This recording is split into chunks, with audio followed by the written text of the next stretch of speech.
तो चलिए, आज का हमारा टॉपिक है ह्यूमन डाइजेस्टिव सिस्टम। किस तरह से हमारा डाइजेस्टिव सिस्टम वर्क करती है, कौन कौन से पार्ट्स उसमें इन्वॉल्व है, किस पार्ट का क्या फंक्शन है, वह हम देखेंगे ह्यूमन डाइजेस्टिव सिस्टम में। ठीक है, तो एक एक के बाद सबको स्टडी करेंगे। सबसे पहले फूड। हम फूड खाते हैं, फूड से हमें मिलते हैं न्यूट्रिएंट्स। कौन कौन से न्यूट्रिएंट्स मिलते हैं हमें? फूड से हमें मिलता है कार्बोहाइड्रेट्स, प्रोटीन्स और फैट्स। कार्बोहाइड्रेट्स, प्रोटीन्स और फैट्स। उसके अलावा मिलता है विटामिन्स और मिनरल्स। ठीक है, विटामिन्स और मिनरल्स। चलो लिख देता हूँ इधर। फूड जो हम खाते हैं उससे हमें मिलता है कार्बोहाइड्रेट्स,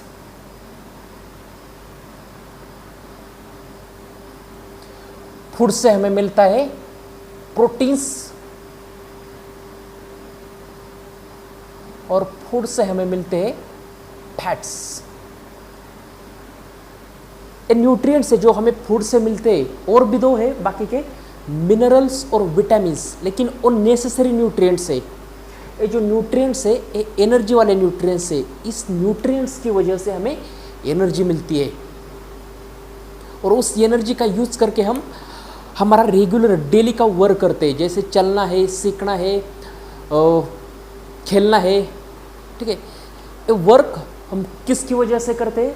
इस न्यूट्रिएंट्स की वजह से। इस न्यूट्रिएंट की वजह से हमें एनर्जी मिलती है और उस एनर्जी का यूज करके हम वर्क करते हैं। ठीक है, तो डाइजेस्टिव सिस्टम में, डाइजेशन में होता क्या है? ये जो न्यूट्रिएंट्स से एक कार्बोहाइड्रेट्स का कन्वर्जन होता है शुगर में। कार्बोहाइड्रेट्स का कन्वर्जन शुगर में होता है। प्रोटीन्स का कन्वर्जन अमीनो एसिड में होता है और फैट्स का कन्वर्जन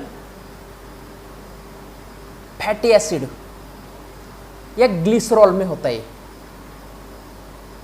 या ग्लिसरॉल में होता है। ठीक है,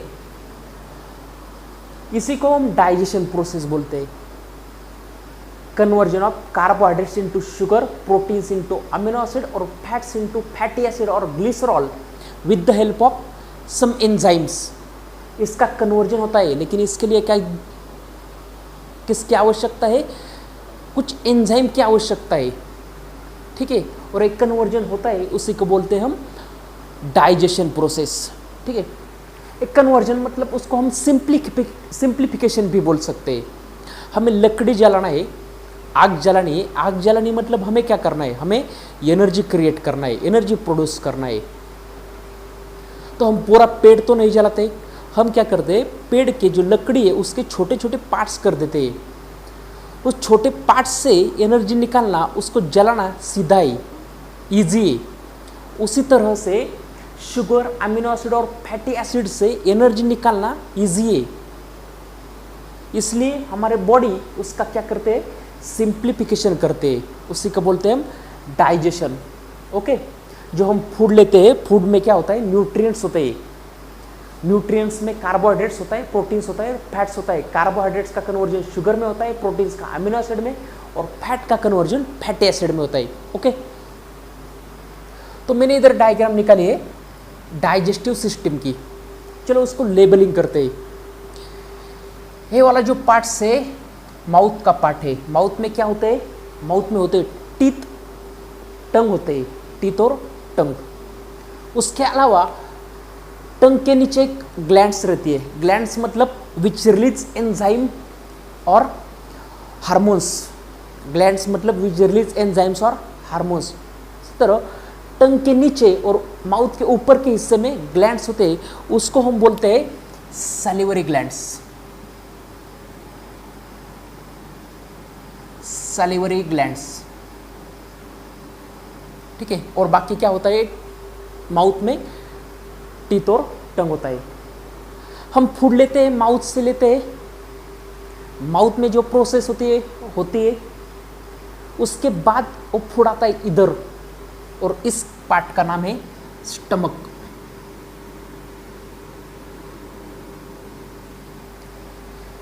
लेकिन माउथ से स्टमक में फूड लाता है माउथ से स्टमक में फूड आता है, वो किसके थ्रू आता है? ये जो पाइप है उसके थ्रू आता है, और उस पाइप का नाम है ओसाफेगस। ओसाफेगस, उसको हम फूड पाइप भी बोलते हैं। वो क्या करता है? माउथ से स्टमक में फूड लाता है। ओके, उसके बाद इधर एक पार्ट दिख रहा है, उसको बोलते हैं लीवर। लीवर है भी एक हमारे बॉडी में एक ग्लैंड से। इस पार्ट का नाम है पैनक्रियाज। पैनक्रियाज तो स्टमक से फूड आता है सीधा इस पार्ट में, ठीक है, ए ब्लैक वाला पार्ट और ए ब्लैक वाला पार्ट। इस पार्ट से स्टमक से फूड आता है, इस पार्ट में ब्लैक वाला है, और उसका नाम है स्मॉल इंटेस्टाइन। स्मॉल इंटेस्टाइन में स्टमक से फूड आता है, स्मॉल इंटेस्टाइन में, और फिर स्मॉल इंटेस्टाइन से ये फूड जाता है ए रेड वाले पार्ट में, और उसका नाम है लार्ज इंटेस्टाइन।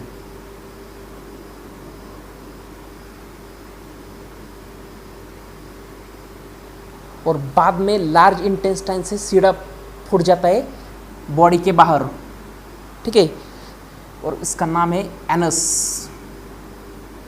एनस से जो वेस्टेज फूड है वो बॉडी के बाहर जाता है। ओके, ये था लेबरिंग।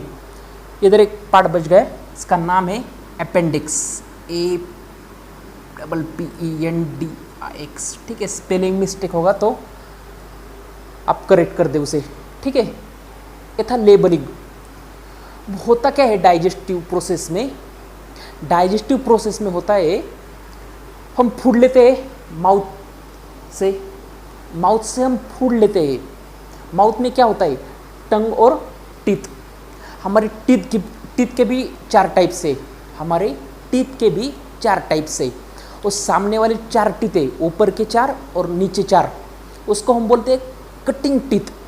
कटिंग, और उसको दूसरा भी नाम है इंसेसर। हम फूड वगैरह कट करते हैं वो उस टीथ की वजह से करते, उस टीथ की हेल्प से हम फूड कट करते हैं। का एप्पल या कौन सा ही फ्रूट खाते वक्त हम उस टीथ का यूज करते हैं, सामने वाले, उसको बोलते हैं इंसेसर, और उसको कटिंग टीथ भी नाम है। उसके बाद इंसेसर के पीछे वो शार्प टीथ है, इधर एक नीचे और इस, ठीक है, और 4 टीथ है, उसको बोलते हैं हम कैनाइंस। शार्प टीथ है, गन्ना वगैरह खाते समय उस टीथ का हम यूज करते हैं। टीयरिंग टीथ भी बोलते हैं उसको, टीयरिंग टीथ। कोई चीज़ हमें, कोई फूड क्या टीयर करना है, फाड़ना है, तो हम उस टीथ का यूज करते हैं। उसके बाद कैनाइंस के बाद पिछले हिस्से में जो टीथ है उसको बोलते हैं हम प्रीमोलर टीथ। प्रीमोलर टीथ का काम क्या है? जब फूड को क्रश करना है, बारीक करना है, तो हम प्रीमोलर टीथ का यूज करते हैं। और लास्ट में होते हैं मोलर टीथ, जायंट टीथ। और फूड को क्या पीसते हैं, छोटे छोटे पार्ट्स में कन्वर्ट कर देते हैं, ठीक है, मोलर टीथ। फूड को छोटे छोटे पार्ट्स में कन्वर्ट कर देते हैं।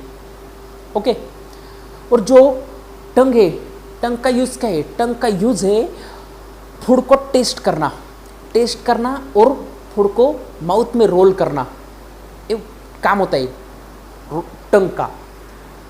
टंग का काम क्या है? टेस्टिंग और रोलिंग, फूड को रोल करना और टेस्ट करना। टीथ का काम है ब्रेक द फूड, माउथ से हम फूड अंदर लेते हैं। ओके, इधर तो समझ में आया। अब जब फूड माउथ में जाता है, टीथ उसे ब्रेक करते हैं छोटे छोटे पार्ट्स में, तो होता क्या है, ये जो ग्लैंड्स है ना, सैलिवरी ग्लैंड्स, एक एंजाइम रिलीज करता है, उसका नाम है saliva. Salivary glands produce saliva. उस सलाइवा में क्या होता है? सलाइवा में होता है सैलिवरी अमाइलेज। ये जो सैलिवरी ग्लैंड से वो एक एंजाइम प्रोड्यूस करता है, उसका नाम है सलाइवा। सलाइवा में क्या होता है? Salivary amylase. प्लस फूड में क्या है? कार्बोहाइड्रेट्स।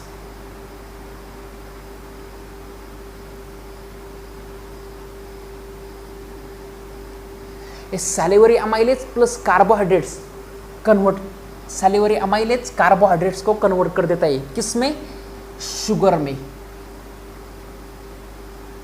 तो कार्बोहाइड्रेट्स का कन्वर्जन हो गया, माउथ में ही कार्बोहाइड्रेट्स का कन्वर्जन हो गया। ओके, अब जो फूड में जो न्यूट्रिएंट्स कार्बोहाइड्रेट्स उसका कन्वर्जन हो गया, किसने किया, सैलिवरी ग्लैंड्स ने किया। अब जो फूड है वो आता है स्टमक में, लेकिन स्टमक में लाता कौन है, ओसाफेगस। ओसाफेगस की वजह से माउथ से फूड आता है स्टमक में, लेकिन ऐसा नहीं होता कि माउथ से सीधा फूड टपक गया स्टमक में। फूड की एक मूवमेंट होती है ओसाफेगस में, और उस मूवमेंट को कहते हैं हम पेरिस्टैटिक मूवमेंट। पेरिस्टैटिक मूवमेंट। फूड जब माउथ से स्टमक में आता है तो उसकी फूड की मूवमेंट होती है, उस मूवमेंट को बोलते हैं हम पेरिस्टैटिक मूवमेंट्स। पेरिस्टैटिक मूवमेंट का यूज क्या है, देखो किस लिए हमारे बॉडी में फूड की पेरिस्टैटिक मूवमेंट होती है। पूरे बॉडी में जब तक फूड माउथ से एनस तक जाता है, फूड की पेरिस्टैटिक मूवमेंट ही रहती है। पेरिस्टैटिक मूवमेंट का यूज क्या है, देखो अब ऐसा कंसिडर करो कि आप बीमार हो और बेड पे लेटे हो, ठीक है, आप उठ नहीं सकते, तो आपको किसी ने खाना खिलाया, तो जो वो पाइप है, जब आप बेड पे लेटे हो तो ये पाइप है ओसाफेगस, और इस तरह से हो जाएगा, ठीक है, वो भी लेट जाएगा। अब आपको ऐसा होता कि फूड माउथ से डायरेक्टली स्टमक में आ जाता, ओ पेरिस्टैटिक मूवमेंट्स वगैरह कुछ नहीं होता, इधर से तुमने फूड खाया और डायरेक्टली इस पाइप से स्टमक में आता, तो क्या होता, हम बीमार है, बेड पे लेटे हैं और हमें किसी ने खाना खिलाया, तो ये जो फूड है ना, तो इधर अटक जाएगा इस तरह से, आगे जाएगा नहीं, ठीक है। लेकिन ये पेरिस्टैटिक मूवमेंट की वजह से आप बेड पे लेटे हो या पेड़ को उल्टा लटके हो, आपने कुछ खाया तो डायरेक्टली उस स्टमक में जाएगा, किसके कारण, पेरिस्टैटिक मूवमेंट के कारण। समझो आप पेड़ से लटके हो उल्टा, आपको किसी ने खाना खिलाया, तभी ये फूड जाएगा माउथ से स्टमक में, पेरिस्टैटिक मूवमेंट की वजह से। आपने एक पाइप लिया समझो, ठीक है, और उस पाइप में एक पत्थर डाला तो पत्थर आ जाएगा नीचे, लेकिन अभी पाइप सीधा है, अब आपने पाइप को इस तरह से कर दिया और इधर से पत्थर डाला तो पत्थर इधर नहीं आ जाएगा। ये रीज़न है, फूड की जो मूवमेंट होती है हमारे बॉडी में वो पेरिस्टैटिक मूवमेंट्स होती है। पेरिस्टैटिक मूवमेंट की वजह से आप कौन सी भी पोजीशन में हो, लेटे हो या लटके हो, फूड माउथ से डायरेक्टली हमारे स्टमक में ही आ जाएगा, पेरिस्टैटिक मूवमेंट की वजह से। ओके, अब फूड आ गया स्टमक में और एक ग्लैंड्स होती है, उसका नाम है गैस्ट्रिक ग्लैंड्स। स्टमक में ग्लैंड्स है, उसका नाम है गैस्ट्रिक ग्लैंड्स। गैस्ट्रिक ग्लैंड्स क्या करता है, गैस्ट्रिक जूस रिलीज करता है, गैस्ट्रिक जूस रिलीज करता है, ठीक है। गैस्ट्रिक जूस में होता क्या है, गैस्ट्रिक जूस में होता है HCl होता है, पेप्सिन होता है और म्यूकस होता है। तीनों का फंक्शन देखते हैं एक एक करके। फूड जब स्टमक में आता है, स्टमक में क्या है, स्टमक में है गैस्ट्रिक ग्लैंड्स। गैस्ट्रिक ग्लैंड्स क्या करते हैं, गैस्ट्रिक जूस रिलीज करती है। गैस्ट्रिक जूस में क्या होता है, गैस्ट्रिक जूस में होता है HCl, पेप्सिन और म्यूकस। अब स्टमक में जो पेप्सिन है, जो गैस्ट्रिक ग्लैंड्स ने रिलीज किया है, वो पेप्सिन क्या करता है, प्रोटीन्स का कन्वर्जन कर देता है अमीनो एसिड में, और एक सिंप्लीफिकेशन हो गया। प्रोटीन्स का कन्वर्जन अमीनो एसिड में कर देता है, लेकिन वो प्रोटीन्स का कन्वर्जन अमीनो एसिड में तभी कर देता है, उसकी एक शर्त है, और शर्त ये है कि फूड एसिडिक होना चाहिए। फूड एसिडिक होना चाहिए, तभी पेप्सिन प्रोटीन्स का कन्वर्जन अमीनो एसिड में कर देता है। और उसी वजह से फूड एसिडिक करने के लिए गैस्ट्रिक जूस में HCl भी होता है। HCl क्या करता है? फूड को एसिडिक कर देता है। जब फूड स्टमक में आता है तो इधर फूड की पूरी मूवमेंट होती है, इसलिए HCl उसमें फूड में पूरा मिक्स होता है, और HCl उसमें मिक्स हो गया तो पेप्सिन अपना काम कर देता है, फूड एसिडिक हो जाता है, और पेप्सिन प्रोटीन्स का कन्वर्जन अमीनो एसिड में कर देता है। सिंप्लीफिकेशन हो गया प्रोटीन्स का। लेकिन ये HCl है, HCl मतलब क्या? Hydrochloric acid, which is harmful. बाहर तो हार्मफुल है, लेकिन ये तो किधर है? अंदर है। HCl हाइड्रोक्लोरिक एसिड, उस हाइड्रोक्लोरिक एसिड से स्टमक का इनर साइड डैमेज भी हो सकता है। तो HCl से उस स्टमक के इनर साइड को प्रोटेक्ट करने के लिए म्यूकस होता है। म्यूकस क्या करता है? प्रोटेक्ट करता है। किसको? स्टमक के इनर साइड को। किससे प्रोटेक्ट करता है? HCl से। ओके, इधर तक समझ आ गया? इधर तक समझ में आ गया। ओके, गैस्ट्रिक ग्लैंड से स्टमक में वो क्या करता है? गैस्ट्रिक जूस रिलीज करता है। गैस्ट्रिक जूस में क्या होता है?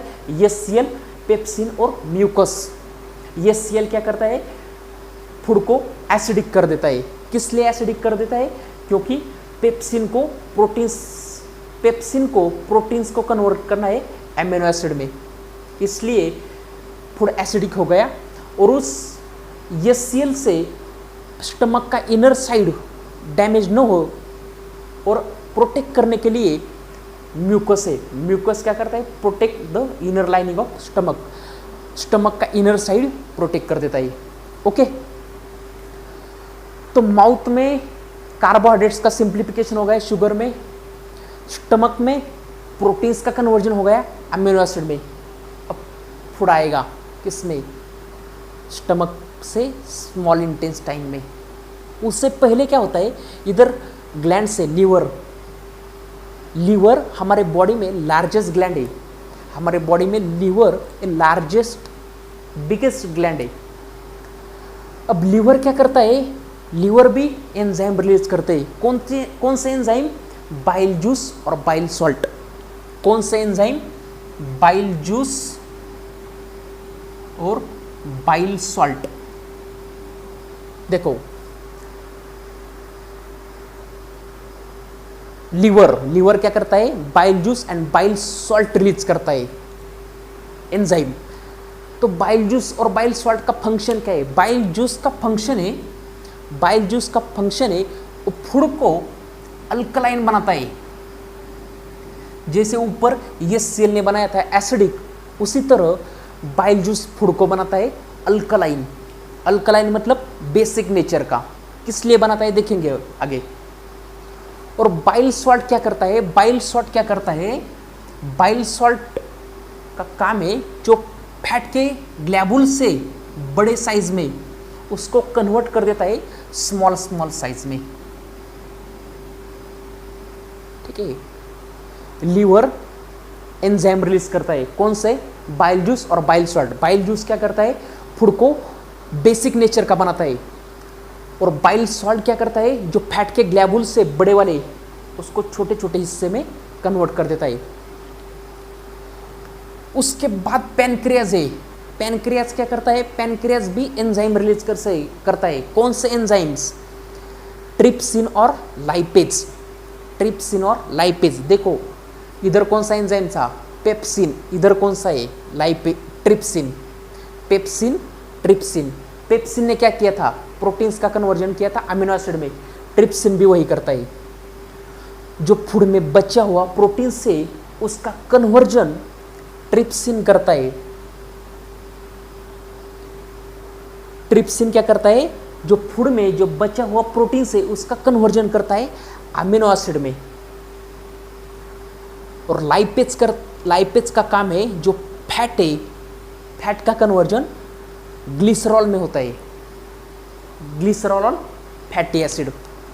ओके, फिर से देखो, फूड आ गया माउथ से स्टमक में, स्टमक में क्या हो गया, प्रोटीन्स का कन्वर्जन अमीनो एसिड में। किसने किया, पेप्सिन ने। उसके बाद फूड आने वाला है स्मॉल इंटेस्टाइन में, लीवर ने एंजाइम प्रोड्यूस किया, रिलीज किया। कौन सा एंजाइम, बाइल जूस और बाइल सॉल्ट। बाइल जूस ने क्या किया, फूड को बनाया अल्कलाइन, और बाइल सॉल्ट ने जो लार्ज फैट है ग्लैबुल से फैट के उसको स्मॉल पार्ट में कन्वर्ट कर दिया। उसके बाद पैनक्रियाज ने अपना एंजाइम रिलीज किया। कौन सा एंजाइम, लाइपेज और ट्राइप्सिन। ट्राइप्सिन ने क्या किया, फूड में जो बचा हुआ प्रोटीन से उसका कन्वर्जन कर दिया अमीनो एसिड में, और लाइपेज ने कन्वर्जन किया फैट का फैटी एसिड ने। इसी तरह से स्मॉल इंटेस्टाइन में कंप्लीट फूड डाइजेस्ट होता है, इसलिए स्मॉल इंटेस्टाइन को कंप्लीट साइट ऑफ डाइजेशन बोलते हैं। स्मॉल इंटेस्टाइन में फूड का कंप्लीट डाइजेशन हो गया, मतलब कार्बोहाइड्रेट्स का कन्वर्जन शुगर में माउथ में ही हो गया था, प्रोटीन्स का कन्वर्जन अमीनो एसिड में हो गया, आधा स्टमक में, और बचा हुआ ट्रिप्सिन ने कर दिया जो पैनक्रियाज ने रिलीज किया था, और फैट का कन्वर्जन फैटी एसिड में किसने किया, लाइपेज ने किया। ओके, इसी तरह से कंप्लीट डाइजेशन हो गया फूड का। स्मॉल इंटेस्टाइन में फूड आ गया। स्मॉल इंटेस्टाइन में क्या होता है, स्मॉल इंटेस्टाइन में सपोज ए स्मॉल इंटेस्टाइन है, स्मॉल इंटेस्टाइन की लेंथ लगभग 6 मीटर होती है। 6 मीटर मतलब लगभग 2 मंजिल बिल्डिंग इतनी लेंथ होती है स्मॉल इंटेस्टाइन की। को इतना फूड हमारा ट्रैवल करता है बॉडी के अंदर, हमारा फूड इतना डिस्टेंस कवर करता है, लगभग 6 मीटर बहुत है। सपोज ये स्मॉल इंटेस्टाइन है, स्मॉल इंटेस्टाइन में एक स्ट्रक्चर होता है, उसको हम विली बोलते हैं। विली, अगर स्पेलिंग मिस्टेक हो तो आप, विली क्या कर देता है, विली का काम है जो अब जो फूड में बचा है क्या, शुगर, अमीनो एसिड और फैटी एसिड, उसको क्या करता है, एब्सॉर्ब कर देता है। विली फूड में है, विली मतलब उसके बाजू में क्या रहता है, ब्लड वेसल रहती है। ये क्या करते हैं, जो फूड में शुगर, अमीनो एसिड और फैटी एसिड है उसको क्या कर देते हैं, एब्सॉर्ब कर देते हैं और सेल में भेज देते हैं। सेल में क्या होगा, उधर रिस्पायरेशन प्रोसेस होगी और रिस्पायरेशन से एनर्जी क्रिएट होगी। ठीक है, तो जो विली है फूड में शुगर, अमीनो एसिड और फैटी एसिड को क्या कर देते हैं, एब्सॉर्ब कर देते हैं। शुगर, अमीनो एसिड और फैटी एसिड को कंप्लीटली एब्सॉर्ब कर देते हैं, कुछ भी बचता नहीं है, सिर्फ वेस्ट मटेरियल। अब जो स्मॉल इंटेस्टाइन का काम हो गया, ये तीनों एब्सॉर्ब हो गए, और बाद में वो फूड आता है लार्ज इंटेस्टाइन में। लार्ज इंटेस्टाइन में भी विली लाइक स्ट्रक्चर है। वो क्या करते हैं, जो उस फूड में वेस्ट मटेरियल में जो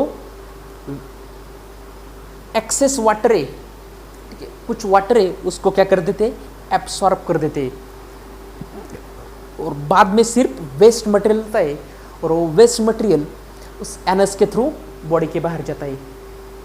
इस तरह से हमारी ह्यूमन डाइजेस्टिव सिस्टम वर्क करती है। और इधर एक पार्ट है अपेंडिक्स। अपेंडिक्स हमारे बॉडी में वेस्टिजियल ऑर्गन से, वेस्टिजियल ऑर्गन मतलब उसका कुछ काम नहीं है, मतलब एनिमल्स में वगैरह होता है, जानवर जो घास फूस खाते हैं उसमें वो अपेंडिक्स का काम है, लेकिन हमारे बॉडी में अपेंडिक्स का कुछ भी काम नहीं है। पहले था, जब हम जानवर थे पहले, कुछ हजारों साल पहले, तो अपेंडिक्स का हमारे बॉडी में यूज था। क्या यूज था, जब हम घास फूस खाते थे, कच्चा खाते थे, उसको पचाने के लिए, उसको डाइजेस्ट करने के लिए स्ट्रॉन्ग एंजाइम की आवश्यकता थी। उस स्ट्रॉन्ग एंजाइम रिलीज करने का काम अपेंडिक्स करता था। अभी भी गाय वगैरह रहती है उसमें अपेंडिक्स रहता है, और गाय वगैरह जो कच्चा खाते, घास फूस खाते, उसको डाइजेस्ट करने का काम अपेंडिक्स करता है। तो अभी उस अपेंडिक्स का हमारे बॉडी में कुछ काम नहीं है, लेकिन अभी हमने कच्चा आटा वगैरह खाया तो, और कभी जल्दी जल्दी खा गया तो ये अपेंडिक्स में क्या होता है, अटक जाता है। किसी को प्रॉब्लम होता है अपेंडिक्स का, बहुत पेन होता है। इस अपेंडिक्स में कुछ क्या अटक जाए, फंस जाए तो उसका बहुत पेन होता है, और उसका ऑपरेशन करके उस ऑर्गन को निकाला जाता है। ठीक है, ये जो फूड है ना हमारे बॉडी में माउथ से लेकर एनस तक डिस्टेंस कवर करता है। ये जो डिस्टेंस है ना वो लगभग 8 मीटर से 9 मीटर होता है, बहुत ज़्यादा डिस्टेंस है। इतना डिस्टेंस फूड हमारे बॉडी में कवर करता है। ये जो स्मॉल इंटेस्टाइन है उसकी लेंथ बहुत बड़ी होती है, 6 मीटर, मैंने बताया। साइज उसकी कम है लेकिन लेंथ बहुत बड़ी है, ठीक है, 6 मीटर। और लार्ज इंटेस्टाइन है उसकी साइज बड़ी है लेकिन लेंथ कम होती है। और टोटल डिस्टेंस फूड हमारे बॉडी में 8 मीटर टू 9 मीटर, इतना ज़्यादा डिस्टेंस कवर कर देता है फूड हमारे बॉडी में। ओके, ये थी हमारी human digestive system. I hope you have to understand, आपको समझ में आया होगा। एक बार फिर से रिपीट कर देता हूँ मैं। हम माउथ से फूड लेते हैं अंदर, टीथ का काम उसको ब्रेक करना, टंग का काम उसको टेस्ट करना या रोल करना। उसके बाद सैलिवरी ग्लैंड से वो एक जूस रिलीज करता है, सलाइवा में होता है सैलिवरी अमाइलेज। सैलिवरी अमाइलेज क्या करता है, फूड में जो न्यूट्रिएंट्स है, कार्बोहाइड्रेट्स, उसका कन्वर्जन कर देता है शुगर में। उसके बाद फूड आता है ओसोफेगस से सीधा स्टमक में होता है गैस्ट्रिक ग्लैंड्स। गैस्ट्रिक ग्लैंड्स क्या करता है, गैस्ट्रिक जूस रिलीज करता है। गैस्ट्रिक जूस में होता है एचसीएल, पेप्सिन और म्यूकस। एचसीएल क्या करता है, फूड को एसिडिक करता है। पेप्सिन क्या करता है, प्रोटीन्स का कन्वर्जन, पेप्सिन प्रोटीन्स। पेप्सिन क्या करता है, प्रोटीन्स का कन्वर्जन अमीनो एसिड में करता है। और म्यूकस है, म्यूकस स्टमक के इनर लाइनिंग को प्रोटेक्ट करता है, किससे, एचसीएल से। उसके बाद फूड आता है स्मॉल इंटेस्टाइन में। उसके पहले लीवर होता है। लीवर क्या करता है, बाइल जूस और बाइल सॉल्ट रिलीज करता है। बाइल जूस और बाइल सॉल्ट।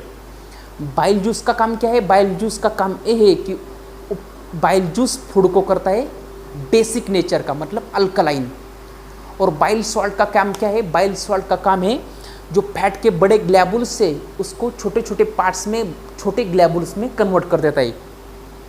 उसके बाद पेनक्रियाज होता है। पेनक्रियाज का काम क्या है, पेनक्रियाज का काम है एक एंजाइम रिलीज करना। और पेनक्रियाज एंजाइम रिलीज करता है, उसमें होता है ट्रिप्सिन और लाइपेज। तो ट्रिप्सिन क्या करता है, ट्रिप्सिन और बचा हुआ प्रोटीन से उसका कन्वर्जन करता है अमीनो एसिड में। और लाइपेज कन्वर्ट कर देता है फैट का फैटी एसिड और ग्लिसरॉल में। इस तरह से स्मॉल इंटेस्टाइन में फूड का कंप्लीट डाइजेशन हो जाता है। स्मॉल इंटेस्टाइन में एक विले लाइक स्ट्रक्चर होता है। विले लाइक स्ट्रक्चर क्या करते हैं, जो फूड में शुगर है, अमीनो एसिड और फैटी एसिड है, उसको क्या कर देते हैं, एब्सॉर्ब कर देते हैं फूड से, ठीक है। और बाकी का जो वेस्ट मटेरियल है वो जाता है लार्ज इंटेस्टाइन में। लार्ज इंटेस्टाइन में क्या है, लार्ज इंटेस्टाइन में भी विले लाइक स्ट्रक्चर है। वो विले लाइक स्ट्रक्चर फूड में जो वाटर है उसको एब्सॉर्ब कर देते हैं। और बचा हुआ जो वेस्ट मटेरियल है वो हमारी बॉडी में एनस के थ्रू बाहर जाता है, ठीक है। ये थी हमारी ह्यूमन डाइजेस्टिव सिस्टम।